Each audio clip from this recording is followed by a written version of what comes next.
HG Guyabano, homegrown iced tea. HG Guyabano, I love my HG. Gawang Pilipino, walang caffeine, gawa sa dahon ng guyabano. HG Guyabano, homegrown iced tea. Malunggay, orange, malunggay, iced tea. Mas masustansya at mas masarap. Ang dating iced tea at orange juice, may bago na. May malunggay. Malunggay, orange, malunggay, iced tea. Mas masustansya at mas masarap. Malunggay, orange, malunggay, iced tea. Swak sa lahat. Malunggay, Litra Pack. Bumangon sa tapang at lasa ng bagong pag-asa. A bold blend of Barako coffee, fortified with malunggay and other extracts, rich in potassium, calcium, and magnesium. Tikman ang bagong kape ng bayan, Pacquiao Coffee. Pacquiao Original Blend 3-in-1 Coffee. Lasa ng bagong pag-asa.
Everybody, welcome to this edition of Banana Kick. This is Brian Yalong sitting in for Ernest Hernandez, who's indisposed. And of course, joining me will be my familiar co-host. First, let's call on Bella Fernando. Hello, everyone. Good evening. Hello. And of course, we also have the one who will provide us the laughter, Master Showman, Peps Abisilia. Hello everybody. Good evening. Welcome to Banana Kick. Yan, kaya sabi siya pampabuhay si Pepsi. Tapos yun, let's welcome our guests, no? Mga big time to mga guests natin, eh. Mga people look up to them. Let's call on first, Miss Rubilen Amit. Hi, good evening everyone. Thank you for having us on your show. And welcome. Yeah, finally nakita ko na rin si Rubilen for the first time.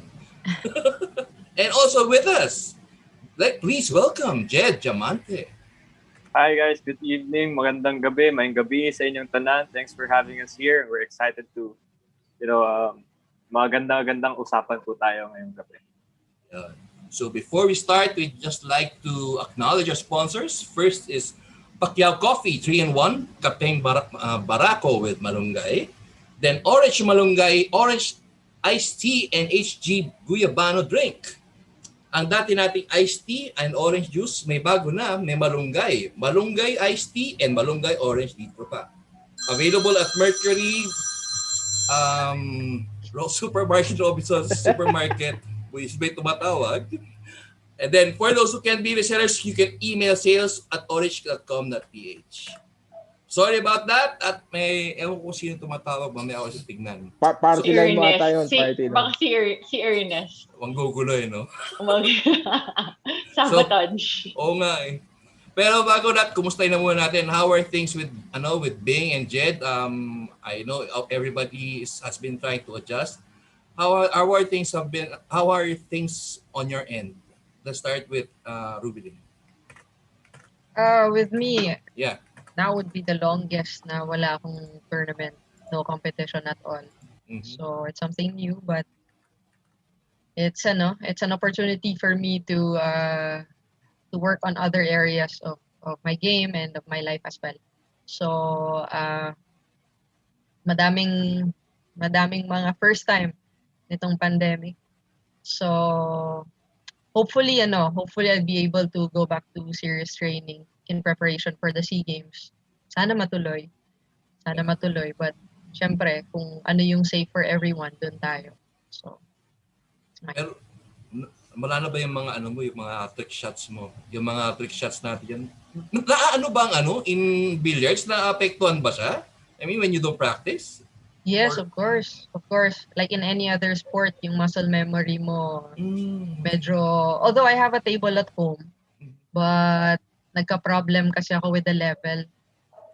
Yung area of where it was at, I had to fix it. So medyo natagalan din ako na wala talagang yung yung training na pang competition mode. And hopefully by this week or next week, at the most, magagawa na yung table, magagawa na yung place. So yun, serious training ulit, back to at least 6 hours of training per day. Okay, lipat naman tayo kay Jed. Jed, how are things on your end? I've been reading I read something about you, about your UAAP season, pero can you give us an update on your end? So far, since the pandemic started, talagang parang just like any student athlete, parang nangangati po tayo lahat to go on the field, to go on the court. It's been a while. I think this is the longest since I started playing football na hindi ako nakatungtong sa field, nakalaro. But right now, I just recently graduated, just got a job as well. And Congratulations. this is also the longest that I've been like home here in Davao with family. So I'm also enjoying the time I'm spending with my parents, my siblings. So parang, ayun po, like, what... If I may add lang. Yeah. Masyadong humble tong natin. Oo nga Guest sasabihin ko natin. nga. Ano yun, Jed? Please, ano nga yan? Recently graduated as what? Ano yun, Jed? I recently graduated po summa cum laude from the Lasal. Grabe! Wow, amazing. Congrats. I had to interrupt. Kailangan sabihin. It's an inspiration. Oo nga, nag-raise ng hand. Well, yeah, ayun po. So, and also right now, I've been invited to a lot of, parang, ayoko sabihin na talks, pero mga get-together, mga conversations, sharing also my life as a student athlete, lalo na ngayon sa mga student athletes, parang, hindi naman sabihin na nakaka-discourage siya kasi nga po, we're not on the field, but it's something new for everyone, so we need that extra motivation or encouragement. Or kumbaga kahit nakausap lang in this time. So ayun po, that's what I've been doing lately, and so far I'm enjoying it po. Parang busy ka rin na, Jed. Masaya naman po, yeah. Yeah, well actually, my purpose, yeah. We all need that to keep ourselves busy, di ba? Kundi, yes, we will be mentally insane. Tapos, meron nag-message sa akin, facts, Rubilen Amit is Sports on Air's first guest when it was in DWIZ. Message nung aking pinipinshit na si Ernest Hernandez. Tama ba yun? Tama ba yung being Yes. My pleasure na nag-guest ako. Thank you, Sir Ernest. Naalala pa si Ernest? Of course. Okay, sige. Of course. Anyway, Belay. Ngayon tumatawag. Hanggang ngayon tumatawag ba? Sige, let's give it to Belay. I think kay Belay, mga matitinding questions kay Belay daw eh. No, actually, sasabihin ko lang rin muna. Kung kinall out ni Bing si Jed for being humble, si Bing rin medyo kulang yung introduction natin kasi masyadong humble rin si Bing di ba? Brian, dapat kinumpleto mo yung introduction. Tama si Belay. Which one? Sorry. Yung introduction kay Bing kulang eh. Sorry po kasi po may biglangan tumawag sa akin. Nasira yung ko eh. Na-pressure ka. Na-pressure. Party line. Yeah. Okay. So, yeah, we are in the midst of champions, summa cum laude, and world champions in our midst. Yeah. So, actually, our guests today, Bing and Jed, are not only here for being amazing athletes and amazing household names and idols in their own respective fields. They're here because together with 25 other amazing sports leaders, administrators, coaches, players, champions, role models, wrote a book or all part of a book called Winning Still. And that's what they have in common because people are maybe wondering why do we have a champion billiards player and a champion soccer player here with us today. Sorry, masyado na akong na Americanized football player. Sorry, Jed. Here together. So before we go into that, Peps has a few questions about the book Winning Still. Go ahead, Peps. Okay, so has your book come out already, Jed and Bing? Is it out in the market? Not yet. It's going to be launched this June 25th. Let me just mention also that Bella is also is one of the writers of the book. Wow. Taken identity. No, that's That's not you, ah. That's not you. But anyway, so who gathered all these athletes to give their stories, or maybe you can tell us a little about the book that's going to be coming out on June 25. Winning Still. What can you say about the book? Who's in the book?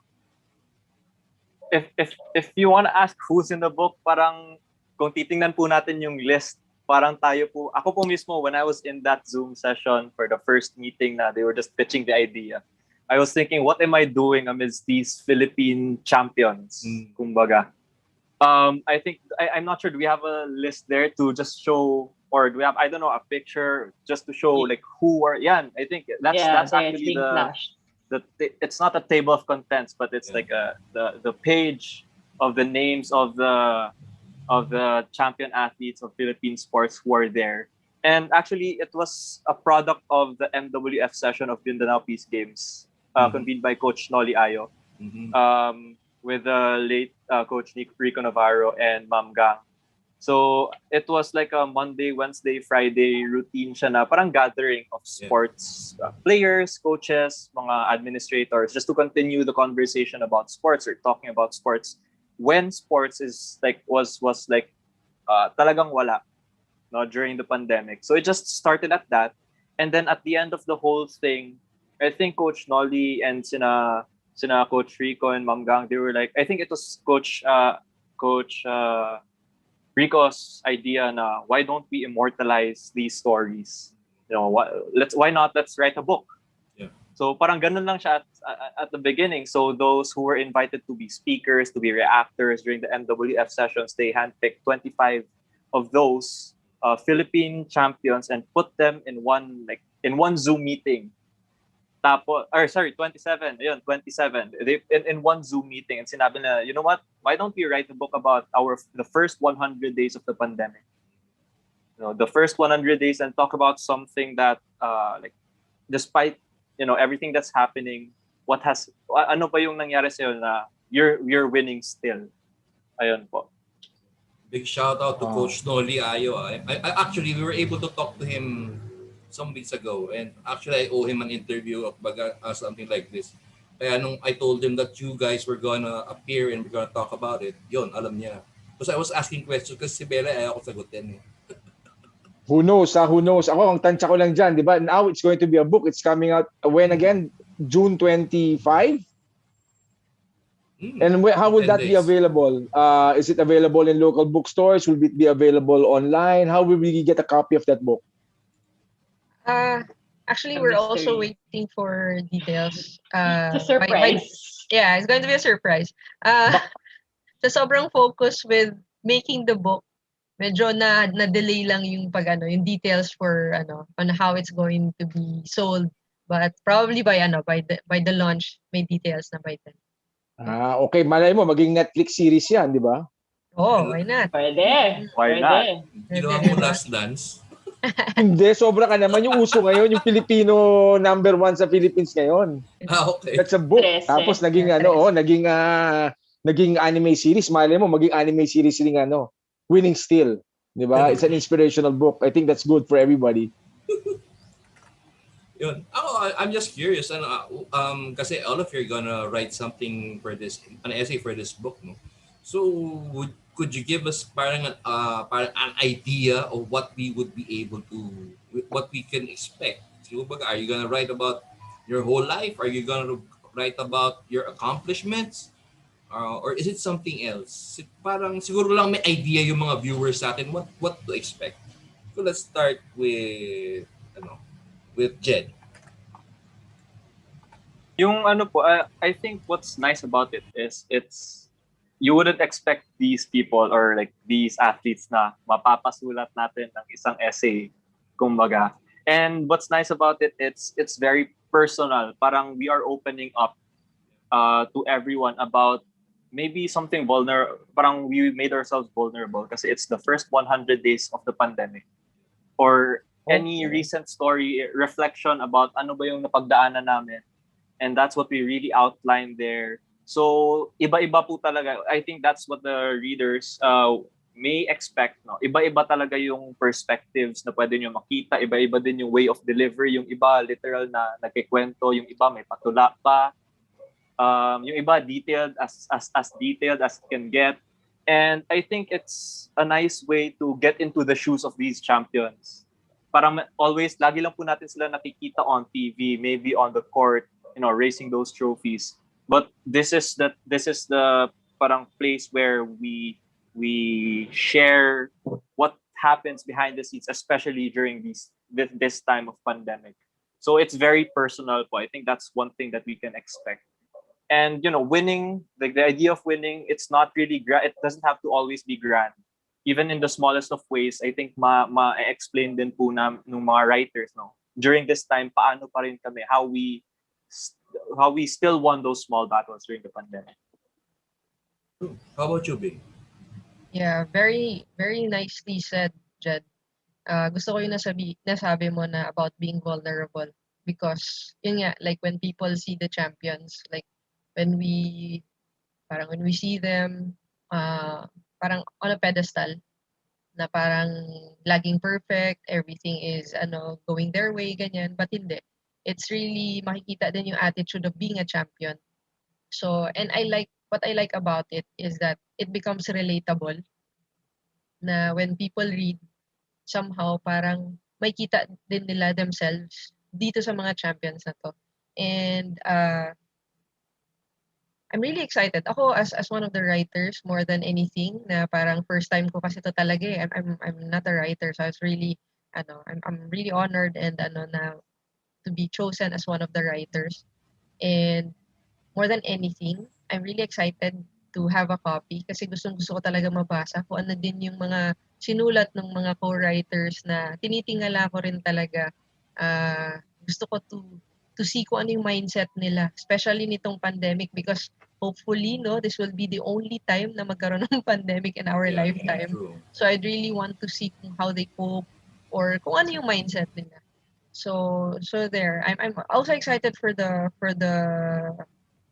who can get a copy of the book kasi minsan lang to itong ganitong pagkakataon. So there. Tama, ayaw na natin. Ay, sorry, bro. Ayaw na po. How about you, Belay? What's your script for the book? My what? Your script. Kasama ka na rin doon, nasa libro ka eh. Script? No, it's hard to like really talk about what your script is without giving away really what's in the book. Yeah. What I will just say is this. Yung gusto ko after listening to Bing and Jed, gusto ko lang idagdag na parang it gets tied up really nicely by a prologue that our anong tawag sa publisher, Teacher Gang Kapati wrote. I don't know if it was the final version what she read to us, but she shared to us a little bit about it, or like one of the earlier drafts, and it was about how these people, kasi not everyone is like a champion athlete. Some of them are coaches, some of them work behind the scenes, and some were just students at the time, like Jed and Gian. But like how these people who are so active, who constantly need to be moving, constantly need to get things done, constantly are working, like whether it's on the field or behind the scenes or on the court, whatever it is. And they were stuck in this moment that they couldn't do. Parang hindi nila makontrol yung moment na yun na kailangan ganun talaga. Kailangan na sa bahay sila. Hindi sila makaano. Lucky na lang kunwari, si Bing kunwari, ayos yung billiards table niya sa bahay, okay, nakakapag-practice pa siya. Pero kunwari si Jed, paano siyang makakapag-practice ng sipa ng banana cake niya sa bahay, di ba? So, hindi tayo makalabas ng bahay eh. And na capture niya dun sa prologue niya na kahit na because of the MWF, because of the other work that everyone was doing, we were still able to keep winning still, even from our homes, limited capacity, limited resources. Kinayanan ng parang everyone found a way. And you'll see parang there's gonna be a thematic transformation from adapting to change, to leadership, to moving forward in the book. These are the key themes that we were asked to keep in mind. And yun, each one came from a place of how did I find leadership? How did I find myself adapting and moving forward in this time? So, parang dami ko nang sinabi, pero yun, in a nutshell, it's really basically about, you will see the minds of all these 27 people, whether they're athletes or not, and how they approach this, how they got through it, how they didn't get through it that so well. It's different experiences. And the thing is, the greatest thing about it is you're going to relate to one of these 27 people. Like, you will definitely relate to at least one, if not all of these 27 people in some way. And I think at the heart of it, that's what's important, that we took this and captured it and put it in kind of a time capsule. Because there's one question I asked the writers after writing their chapter was, if you remember, Jed, I asked you, right now, what would you write about? And overwhelmingly, majority said na it wouldn't be the same. Kasi tapos na yung moment na yun eh. Yeah. So, yung book nito is just a time capsule of that moment in that pandemic, on how they coped, how they got through it, what did they think about, what did they relate it to, or yung mga, reflection ng mga writers in that time. Tapos na, ubus ko na ba yung oras natin? Di naman. Pero, okay na? thank you so much, Bella. Thank you so much. Yun. It's a nice insight on the book. Yeah. So before we go to Peps, Boyet Season says hi to Bingkay and Peps. Hello, Boyet. Hi, Sir Boyet. Then another phone in question para kay Rubilen again from itong nagpa-job. Ano raw mas mahirap pag champion sa billiards o mag summa cum laude? Since hindi ako summa cum laude, sasabihin ko na mag summa cum laude. Kaya idol to si Jed eh. Ang galing nung college ako pumasa, tsaka maganda-gandang grade, sobrang saya ko na eh. Ernest pwede ba matulog ka na? Alright, Peps. You're next. Your turn. Wala lang. Okay, so since our show is called Banana Kick, I just wanted to ask you, Jed, may experience ka na. Have you ever attempted a banana kick in your life? By banana kick, is that the... Naku, hindi mo alam ang banana kick? I think that's the one that's like that. Yeah, like the swerve, right? Yep, the swerve. Jed! Yeah. Teka lang, Yes. Jed. Yeah, because you can call it different. Yeah, but yeah, banana kick, yeah. Because ang I'm pumasok sorry, sa mind ko, because- bicycle kick eh. Yun yung first thing na pumasok. And everybody Yeah, knows anyway. the bicycle kick. Yeah, but banana kick, yeah. Editor, paki-delete tong tanong ni Jed. Ano bang Kasi- tinuturo sa Lasal kasi? Teka muna, may natutunan ka ba sa coaches mo? Si Coach Hans at saka si Coach Alvin? Of course, I learned how to be a good person. Aside from being a good athlete, a good person. Wow! Yeah. Talaga, tatanong ko kay Hans at saka kay Alvin yan. Sure po. Anyway, anyway, so going back to you, I'm gonna ask also the same later, question to Bing, But have you ever attempted, aside from a bicycle kick, a banana kick in your whole football career with DLSU and even before? Yes po. Yeah. I think Okay. too many times na dapat hindi na ata. I don't know. Did any of those shots go in? Fortunately, yes.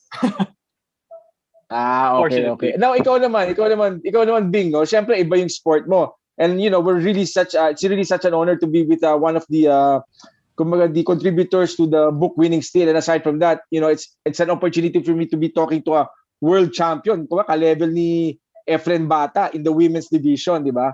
Ano naman ang banana kick sa billiards? Meron bang shot na parang we can say na similar to the banana kick or even na...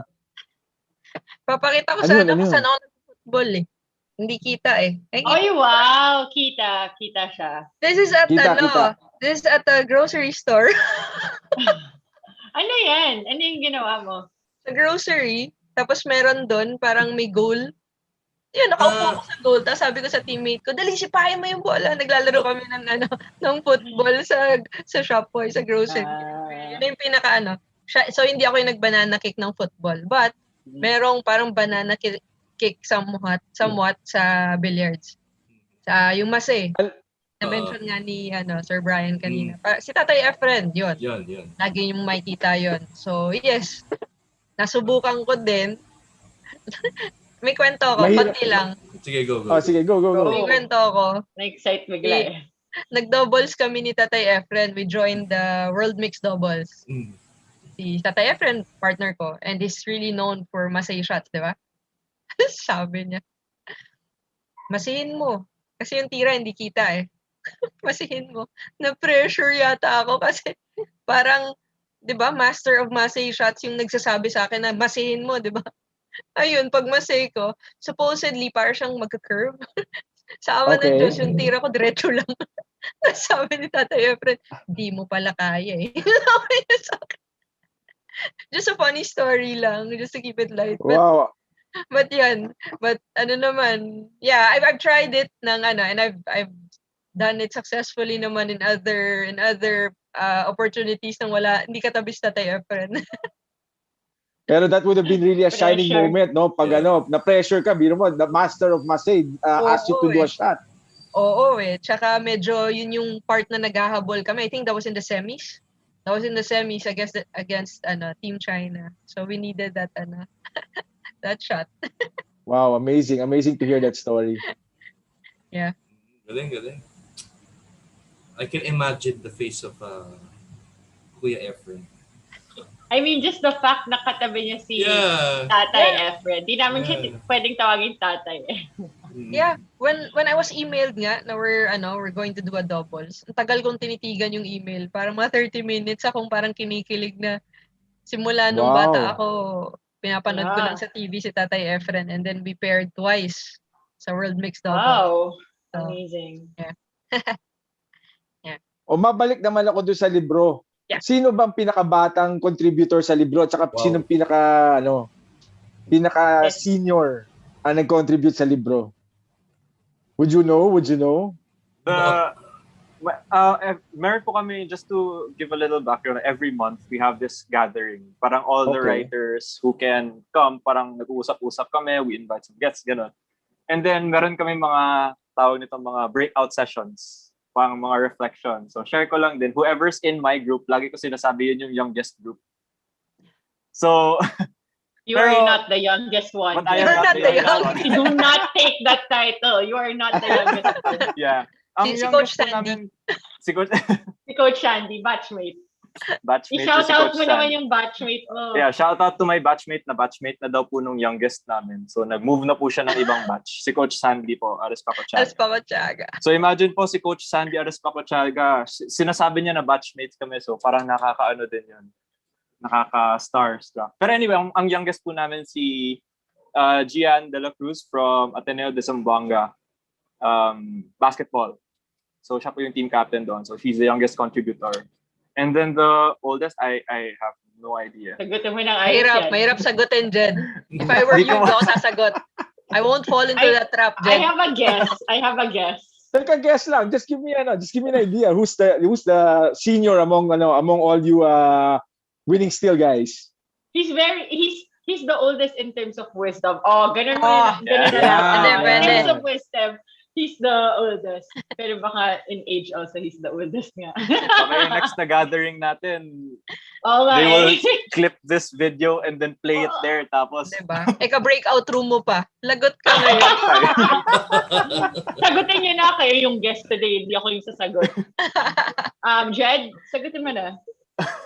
actually, di ko po talaga alam because ang alam ko lang is I am there with the people who everyone idolizes. Parang from all, ano ba yan? All sports, different sports. Parang sila yung talagang tinitingala na po. Kaya ka summa cum laude, ang safe ng answer mo eh. Oo nga Oo eh. nga. Pwede na kung Miss Universe eh. Ang daya eh. Sige, ganito na lang, Jed and Bing, I'll ask you after. Sino yung when you enter the room, yung parang yung sobrang pagka-starstruck mo, gusto mo na lang huwag ka pumasok sa breakout room mo doon kasi sobrang nervous mo na sila yung makakausap? Ako meron akong naisip. I'll go first na dyan. Sige, go. Good. Ako si Coach Jong. Chico. Si Coach Jong or Chico. Kasi number one love ko talaga basketball. Hindi lang talaga ako tumangkad. Halata. So, Halata talaga.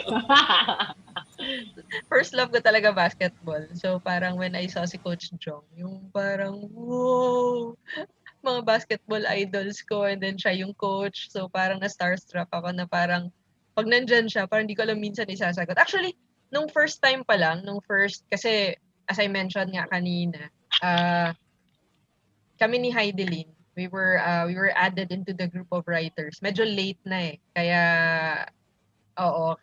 medyo nung sinali kami, medyo nasya-shy ako na parang tama yung sinabi ni Jed din kanina na parang ba't ba ako nandito? Ba't ba ako sinali dito? So parang nasa starstruck din ako with everyone. Pero I guess dun sa sagot kay Belay, kung sino yung pinakasiguro, I think Coach Jong.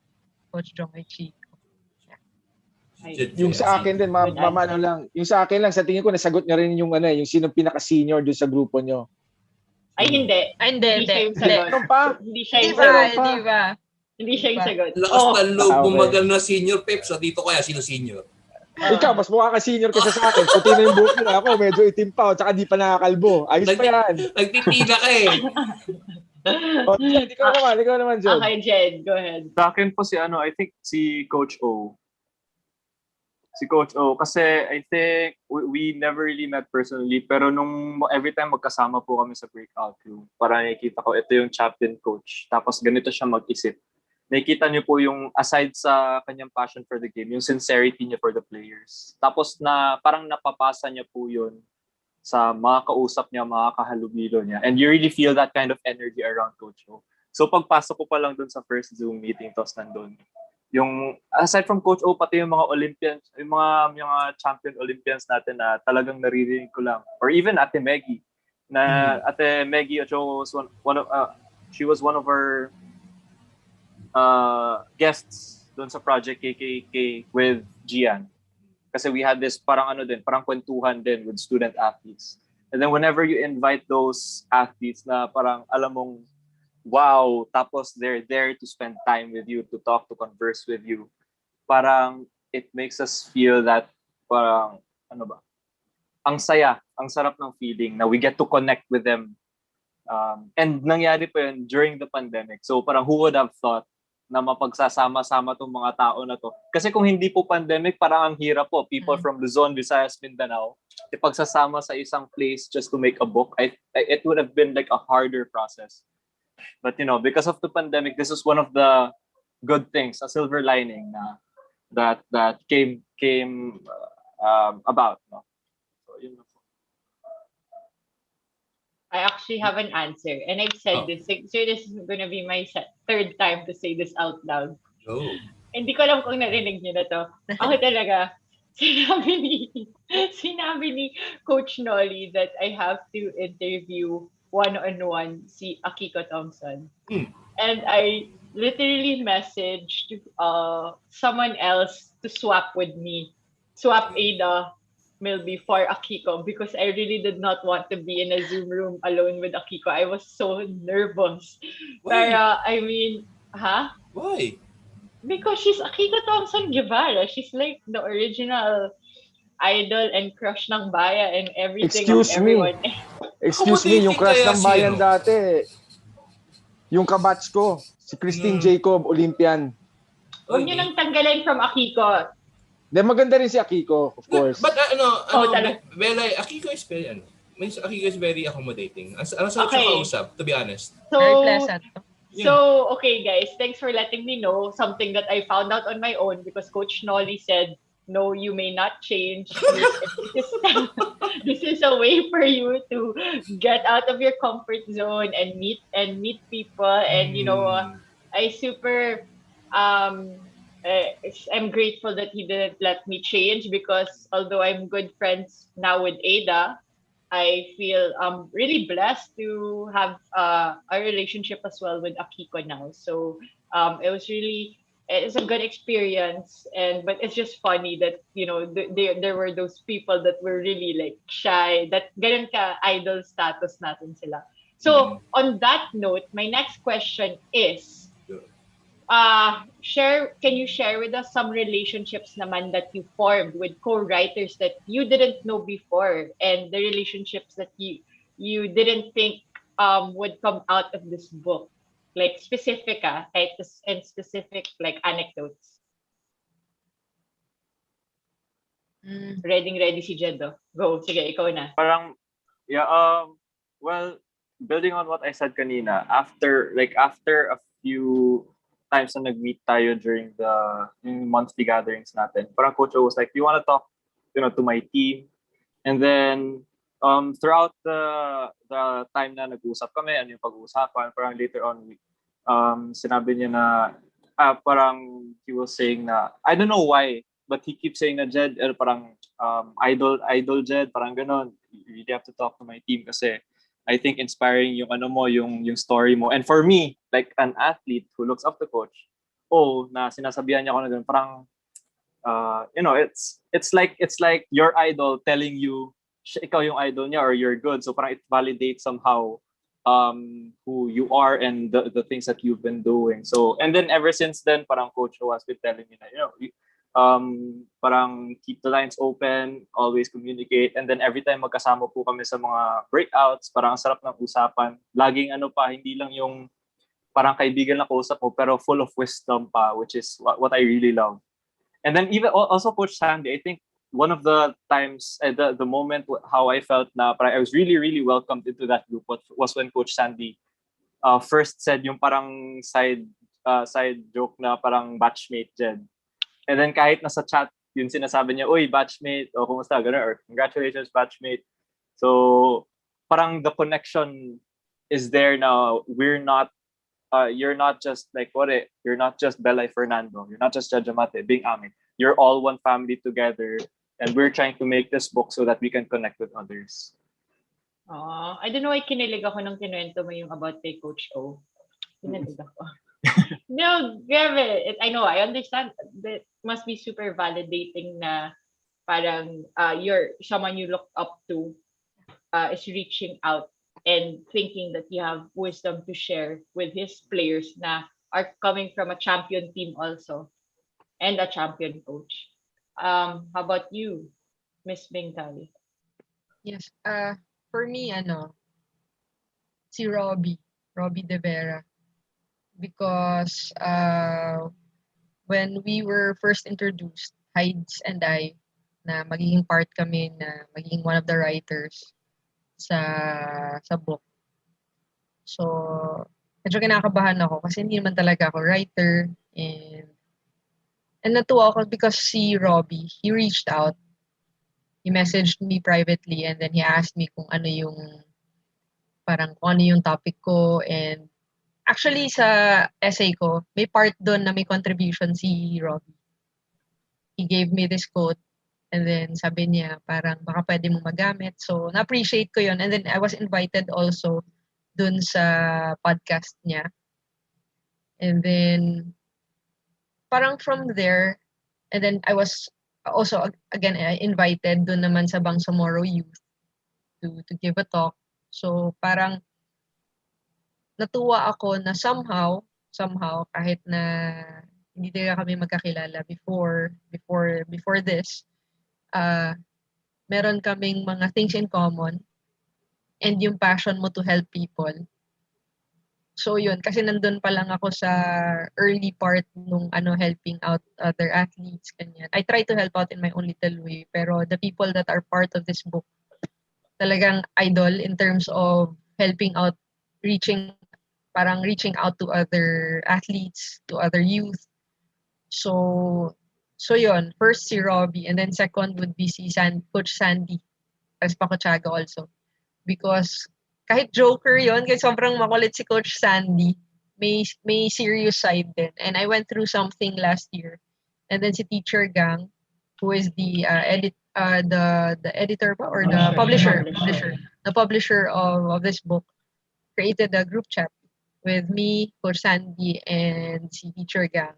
And then we discussed doon kung ano yung pinagdadaanan ko nung time na yun, which was very personal. And again, to think na hindi ko kilala si Coach Sandy. Of course, kilala ko Coach Sandy, but hindi kami nag-uusap ng ganito before the pandemic, before this project. So parang, for me, it was something na it's a gift. It's a gift to really be part of this book, to really be chosen as one of the writers. More than being able to share, kasi gustong-gusto ko talaga to share billiards in a different light eh. Kasi laging iniisip billiards is a vice, 'di ba? Parang minsan interview sa akin is parang, oh, nakapagtapos ka ba? Bulakbol ka, no? Ganon. So parang minsan na-hurt din ako. Parang it's something that I love. Billiards is something that I love and I truly respect. So parang way ko din to showcase billiards in a different light na maging relatable din to the readers. And then apart from that, I'm given this chance to be able to have this relationship with the other writers na hindi ko makukuha or magkakaroon if it wasn't for the pandemic. So I agree with what Jed said na this is a silver lining of everything that's been happening. I mean, kung gaano man kahirap, talagang meron pa rin talagang gift. Grabe, sino ba tong Sandy Arespacochaga na to? Ba't ang laki ng ang impact pogi, niya no? sa... Parang pogi. Coach ng Ateneo Grabe! yun eh. Sino yung Sandy Arespacochaga Coach ng na Ateneo yan. ang laki ng impact sa dalawang writers natin? Eh si Coach O, saan nagko-coach si Coach O? Ateneo. Ateneo rin ba? Coach Oliver Almadro. Yes. Almadro. Ateneo. The champion. I have a cool question for the three of you. Kumbaga, kanina, sabi nyo nga, you were in the company of several other big names here in Philippine sports. Has this in any way pressured you to, or influenced you to what to write? Or what part of your life to write? Kumbaga parang, you have to write something that's very good or impactful to your readers. Did this have an impact? Can I Go. Can I answer? Kasi natatawa lang ako. Kasi you know who actually did play a big part on me deciding on what to write? Yeah. Sandy Arespacochaga. Talagang Sikat talaga. I-guess na nga yan dito. Nasa naman si Coach Sandy. Kunin ko, Nabibila ko kasi siguro nasasamid ngayon yan. Dinner time ngayon. Baka nasasamid yun, nadadapa yun. No, sorry. Natawa lang ako kasi kaya kailangan yung unahin ko para ma-segue ko agad na. Actually, now that I think about it and I think about the answer to the question of Brian, si Coach Sandy nga yung may impact. Kasi the first exercise was just to either write an outline, write a paragraph, anything, whether you want to write a whole essay, a whole draft, outline, bullet points, whatever you wanted to do. And I remember being in a rush and just writing one paragraph, and I knew how I wanted it to end, like some sentences for my last paragraph. So that's what I shared, and we were in breakout rooms also, I think, at that time. And Coach Sandy just so happened to be in my breakout room. And the way it would work was everyone would give feedback on what you wrote. And so everyone's super nice. So you don't know if they're really like just being nice or just being honest. I'm sure they're being honest, but they're also super nice in that it's like, good job, like, whatever. And I'm like really thinking, good job ba talaga? Or sinasabi lang nila dahil mabait sila. Anyway, but Coach Sandy really said na your story is super unique and you need to make that the focal point of your chapter, because I don't think any of the 26 other writers can share that story. So in terms of it being was because it was a big name, did it affect my story? Not really, but because of one big name, it did give me the confidence to share that story. And because of his feedback, it gave me the confidence to know that I was writing and speaking my truth, and that's what I needed to share in that moment. So, Coach Shandy, Coach Isang malaking Nolly, palakpak. Coach Nolly, if you're listening, alam ko na kung sino yung gusto kong isama mo pag nag-usap. Alright, how about you, Jed? I think I'll just add on to what Coach Palay said. Parang early on kasi sa yung exercise namin was like while we were writing like the drafts, parang every time we would meet, parang ipapasok kami sa breakout room, mag one-on-one kami with a different writer every time na mag-meet kami. And then you would read your draft, and then they would give a critique, and then they would read your draft, bibigay ka din ng critique. So I think based on the content of what we wanted to share, parang it was very personal. Whatever we wanted to share, yun yung i-share namin. Yun yung sinabi sa amin nila Teacher Gang, Coach Nolly, and si Coach Rico. You know, the story that you want to be heard, write it down.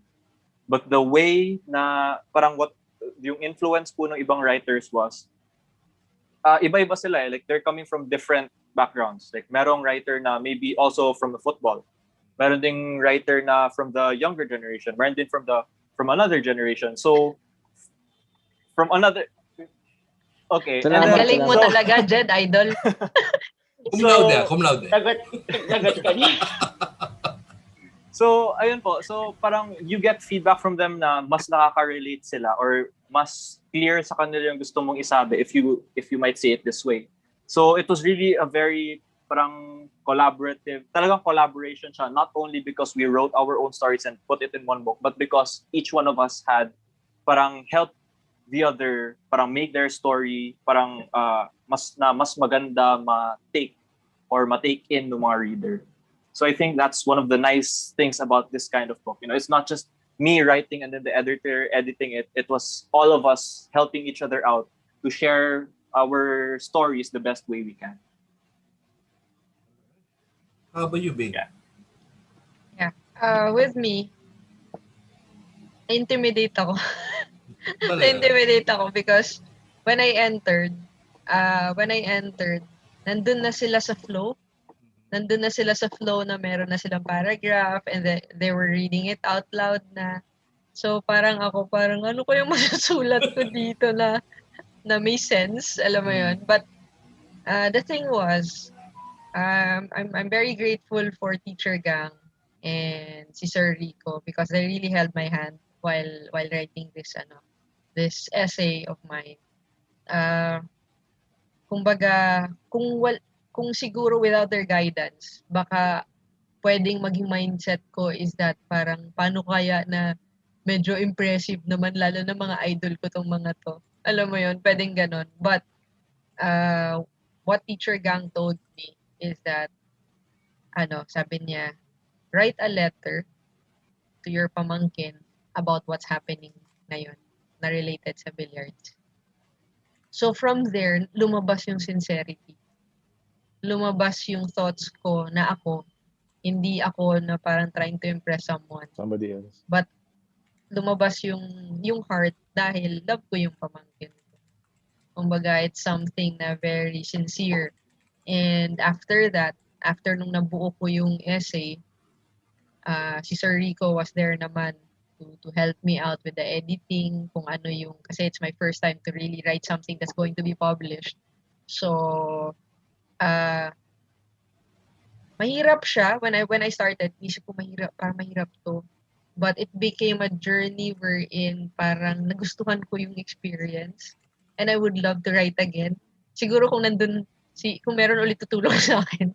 Pero, I mean, na-enjoy ko because there were people who helped me out. And apart from that, ganun din. Kasi may naabutan pa ako na sessions na wherein may one-on-one pa eh. Tapos, tulungan. So, I agree with what they said na may tulungan. And then again, nandun na naman si Coach Sandy. Naka-one-on-one pa na naman si Coach Sandy, di ba? Ayun. Ako rin actually, I think first namin ng one-on-one, it was me and Coach Sandy also. Kaya, Diba? Grabe kung Sandy, aris pa ko siya. Tapos nag-excuse pa. Nung babasahin niya na, kinuha daw nung wife niya yung laptop. Wala siya. Ang dami mo mapipick up kay Coach Sandy. Serious and funny. So, tawagan na natin. Dapat pala ginas natin dito. Oo. At least Ngayon ko lang din na-realize ang galing kasi ng line of questioning nyo. Kaya lumalabas lang din na our main guy is really Coach Sandy, di ba? So, siya pala yung mastermind, yung puppet master behind all this. Yeah, palitan na nga yung cover. Palitan na yung cover. Yung picture na ni Coach Sandy. Kaya pala nananalo ka Tineo sa basketball eh. Yes. Actually, may didagdag lang. You know the day that they announced that or na parang you joined us. Natandaan ko yun. I think that was already one-on-one Or I'm not sure. Basta there was a one-on-one when you first joined. Yes. And I was confident because Bing is my friend that Bing would do an amazing job. But I gained so much confidence that this book would be amazing because I actually got it. My breakout room partner was Heidelin. And like Bing said, they weren't prepared. We were the ones already with a draft and everything. And they weren't prepared.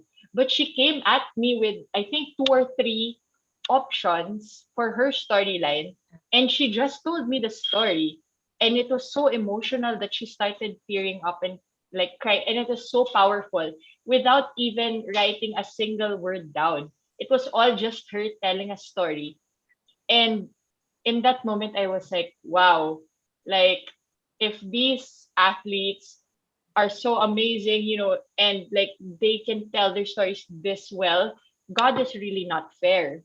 Because like he already gave you a silver medal in the Olympics and then he makes you this amazingly talented writer. God is not fair. No, I'm just kidding. But her story was really amazing. And I was so excited when she was telling me that story. It's very powerful and same with all of the writers. Kaya Coach Sandy, sobrang galing mo pumili ng writers and tumulong sa kanila ilabas yung stories nila. Galing.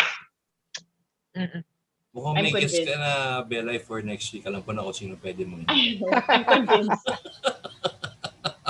Silang dalawa ni Coach Joel. Actually, who was in the last writers meeting? Can someone make kwento to them yung ginawa nila? Okay. This I gotta here. What happened? Okay. So I think they're in the bubble. Nasa po sila, like they're in tournament. So they're together. They're in the bubble. So when we started the meeting, it was just Coach Jong and his usual cell phone lang. Sabi niya, sige, saan si Coach Sandy pala on his cell phone. And then, saan si Coach Jong? Wala pa. He's still in his show. And then later on, lumabas na. Pumasok na po sa meeting si Coach Jong. Pero naka-off pa yung camera. Tapos pag on ng camera, it was Coach Sandy mouthing what Coach Jong was saying on the side. So parang talagang, alam mo yung class clown talaga. And then bigla na lang Coach Jong came out. Yeah, it's that kind of vibe together when we have meetings. So talagang laugh po. That's a good magandang mood yun. That's the good way to set the mood. Diba? Parang talagang relax, comfy kayo lahat dyan. And it helps when you kumbaga you think about what you write. It helps. Peps. For sure.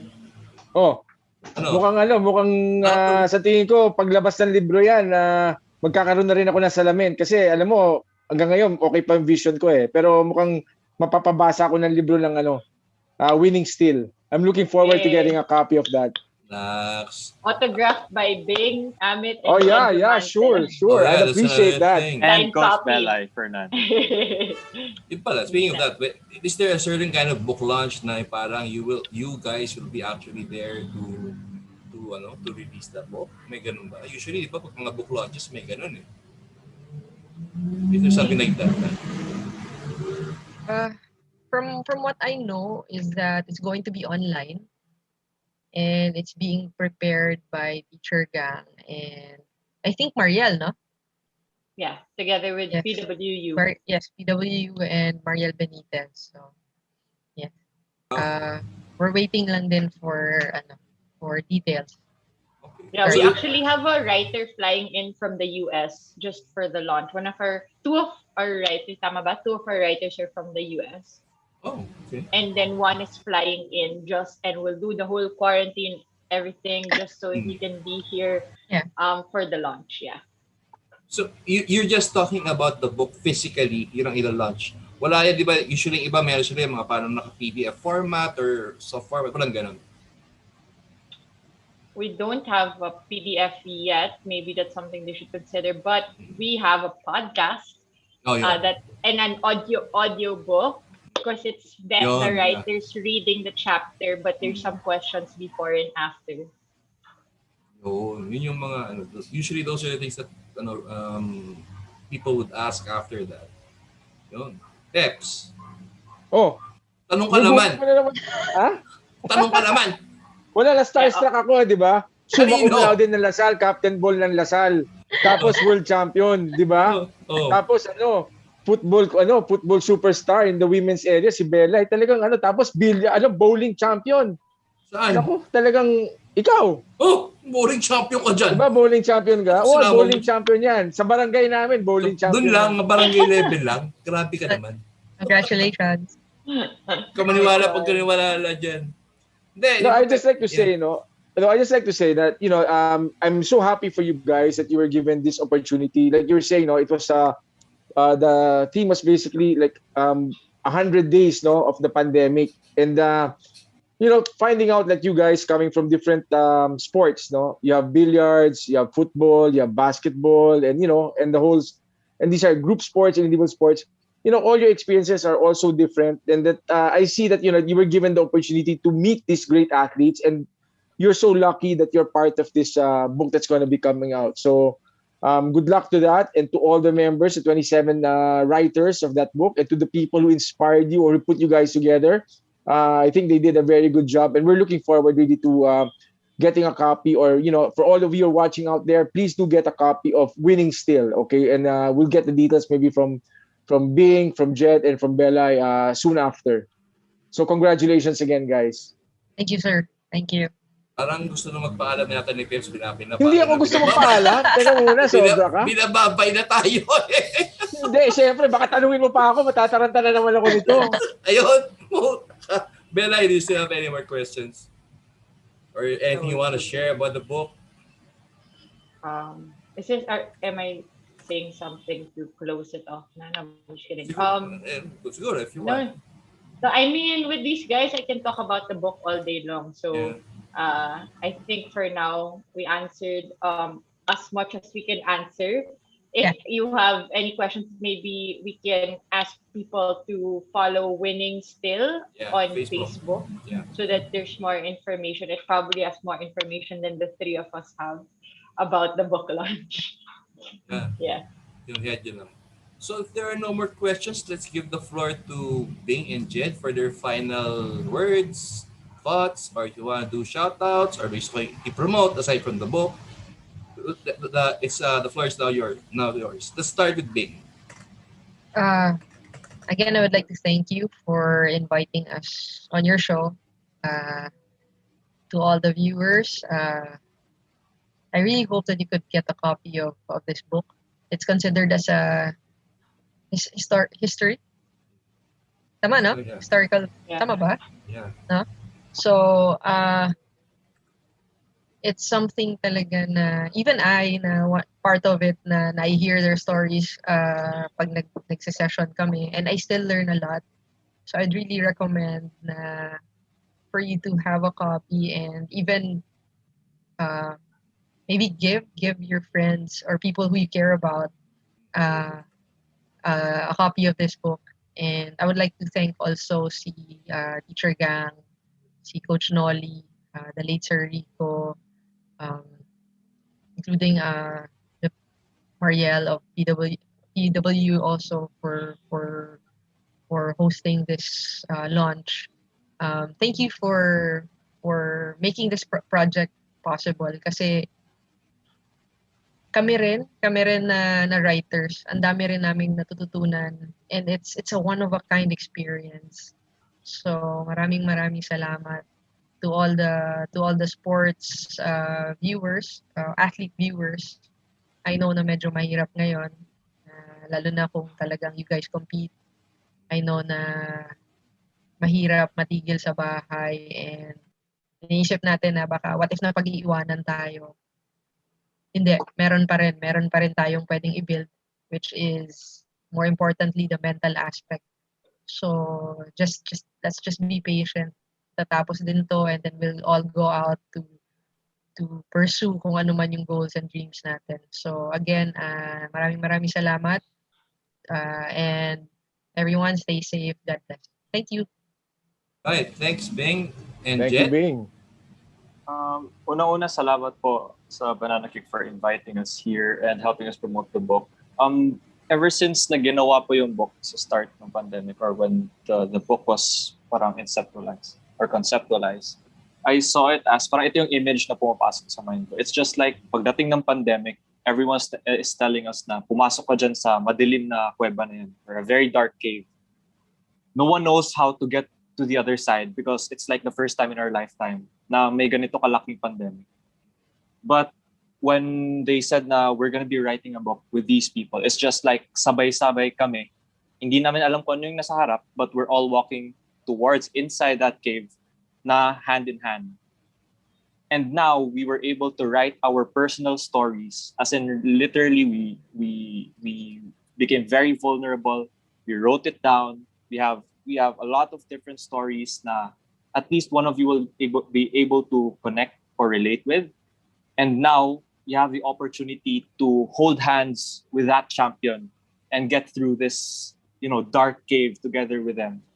Ang dami natin pwede matutunan, and even like what Tibing said kanina na I'm really excited also to read the stories of the others. Kasi like even us, we don't know everyone's kung ano yung sinulat ng iba, and lahat yun mapagpupulutan ng wisdom. And I think it's nice that it was registered as a history book. Number one, because these are true stories by true people. And number two, it's something that will be parang hindi siya yung pang ngayon lang. The wisdom that we will learn now, or we will get from this book, even 100 years from now, hopefully, mapagpupulutan pa rin siya ng wisdom. At times now, when we're down, these are some ways that some student athlete who's feeling down can just get this, uy, tama pala, winning still, nabasa ko sa sinulat ng tito or tita ko a few years ago. I can read this. And then, even at their lowest point, they can just open this book, read the chapter, and then think na, uy, even them sa pandemic, ito yung pinagdaanan nila. It can be a source of hope for them. So sana, if you read this book, I hope that you'll be able to connect also with these writers in some way. And then it's a pandemic right now, so hopefully na all of us will still find those small moments where we keep winning. Even though it's all down, we can still win. So ayun lang po. Thank you so much for everyone who made this project possible. May God bless you more. And ayun po. Thank you.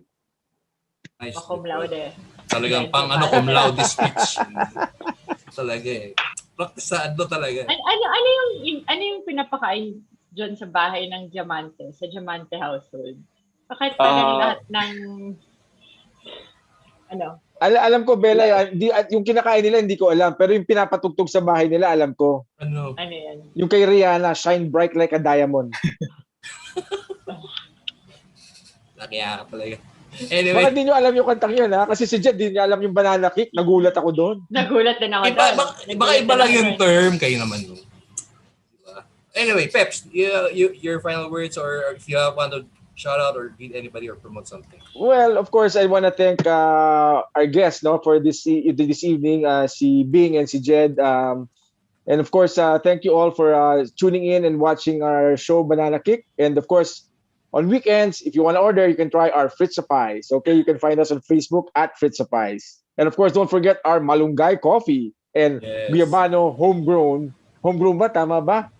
Oh, homegrown Guyabano tea Yan. by Orich Corporation. Yung Thank you so much. Fritz sa pie ko wala pa hanggang ngayon. Kasi Tuesday yung show natin eh. Kung ganun Friday, ba yan? Saturday, Sunday, walang problema. Papadalang kita.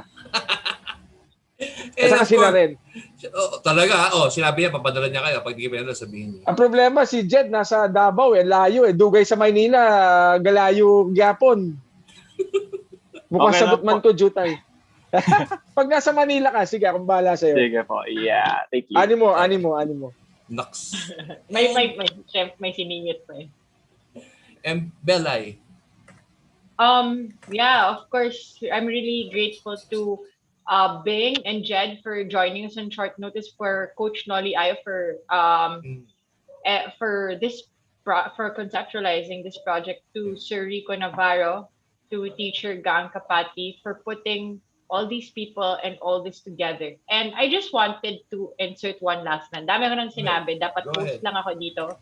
Pero you know how baka kasi akala ng mga tao na parang puro athlete yung so parang you're scared na hindi ka makarelate kung hindi ka athlete.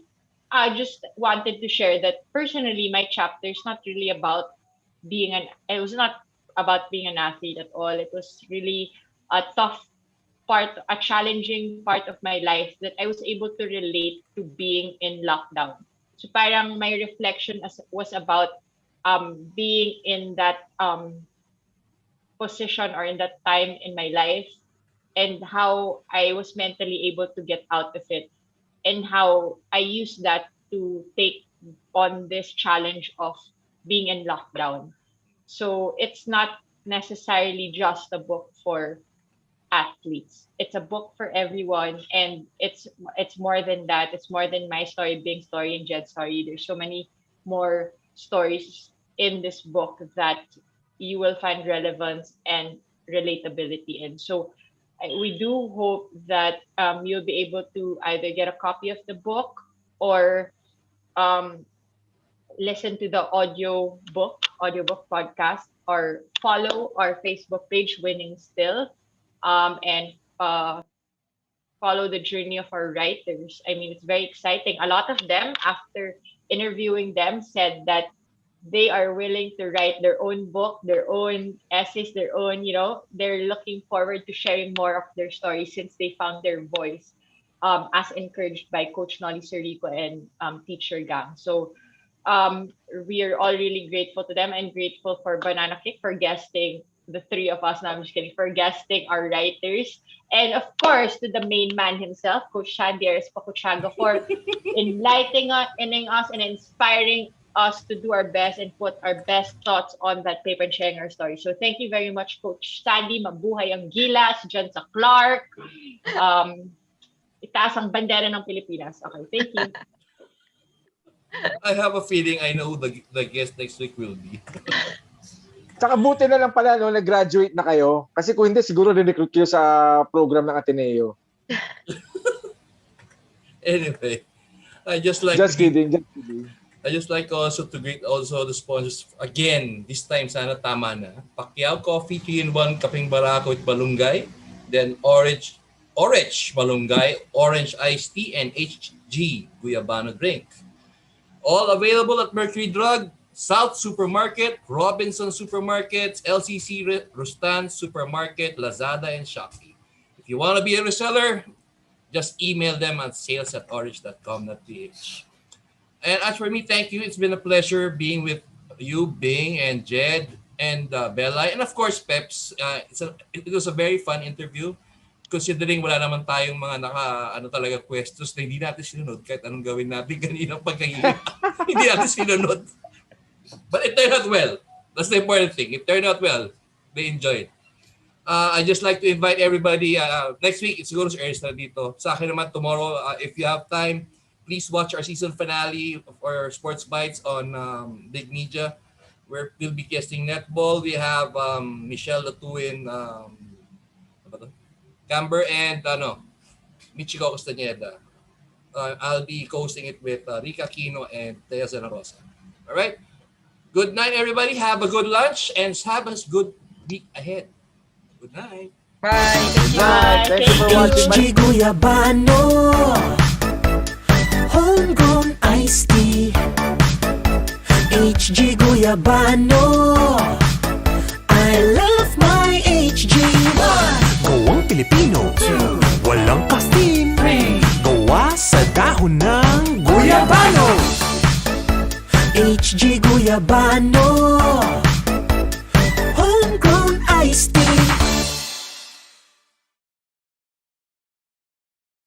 Malunggay, orange, malunggay, iced tea. Mas masustansya at mas masarap. Ang dating iced tea at orange juice, may bago na. May malunggay. Malunggay, orange, malunggay, iced tea. Mas masustansya at mas masarap. Malunggay, orange, malunggay, iced tea. Swak sa lahat. Malunggay, litro pack. Bumangon sa tapang at lasa ng bagong pag-asa. A bold blend of Barako coffee, fortified with malunggay and other extracts, rich in potassium, calcium, and magnesium. Tikman ang bagong kape ng bayan. Pacquiao Coffee. Pacquiao Original Blend 3-in-1 Coffee. Lasa ng bagong pag-asa.